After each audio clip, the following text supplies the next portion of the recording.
चीज़ मैं खुलकर बताना चाहूँगा कि ये बीजेपी का एजेंडा नहीं है।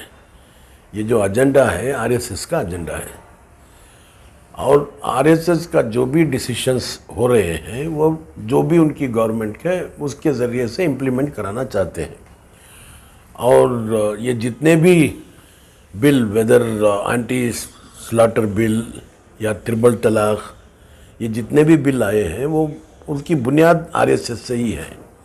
अब उससे मैं आप लोगों को ये भी बताना चाहूँगा कि मैंने एक काउंसिल में एक सवाल किया था और सवाल में ये पूछा था कि ट्रिपल तलाक में कितने लोगों के ऊपर केस एफआईआर या केस दर्ज किए गए हैं, पिछले 3 साल का डेटा दो। तो 3 साल का डेटा मुझे आंसर आया है।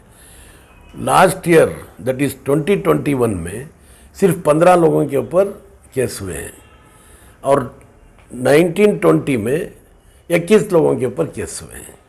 तो ये भी लोगों को मालूम है कि वो बिल से कुछ फ़ायदा नहीं हुआ है और ये भी बीजेपी वालों को भी मालूम है, गवर्नमेंट को भी मालूम है। बट इसको इस तरीके से उछालते हैं और एक मतलब साजिश के तहत लोगों के अंदर एक मेजॉरिटी और माइनॉरिटी में डिवाइड लाने की भरपूर कोशिश पोलराइजेशन की तरफ से करते हैं। वही वजह है इवन आपका एंटी स्लॉटर बिल भी पास हो गई, मगर आपने देखा होगा बीफ हर मोहल्ले में मिलता है, बीफ के दुकानें हर जगह हैं, हर होटल में मिलता है और मतलब एक्सपोर्ट जो पहले था उससे ज़्यादा हुआ है एक्सपोर्ट। तो इसका मतलब क्या है, ये जज्बाती होकर हमारे लोगों को और मेजॉरिटी को दूर करने, डिवाइड करने की कोशिश हो रही है और ये कोशिश लगातार।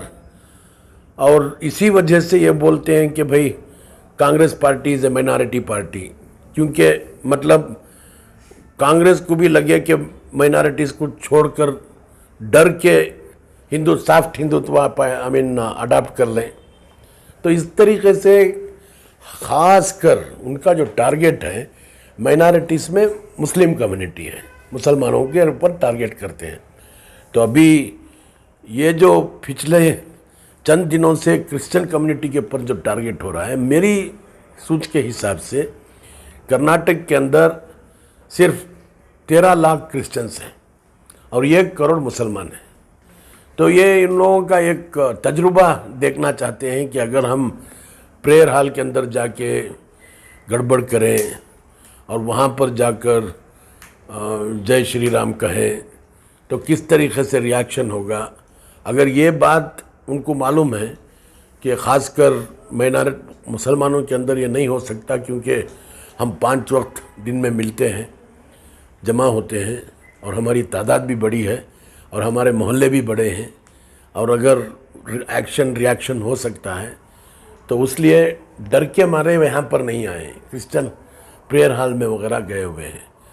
तो ये एक और बात मेरी दिमाग में आती है, हमारे जो नए वज़ीर आला हैं, जब इन्होंने मॉरल पॉलिसिंग के बारे में बात करके एक स्टेटमेंट दिया था एक्शन रिएक्शन, उसका भी वो भरपूर फ़ायदा उठा रहे हैं।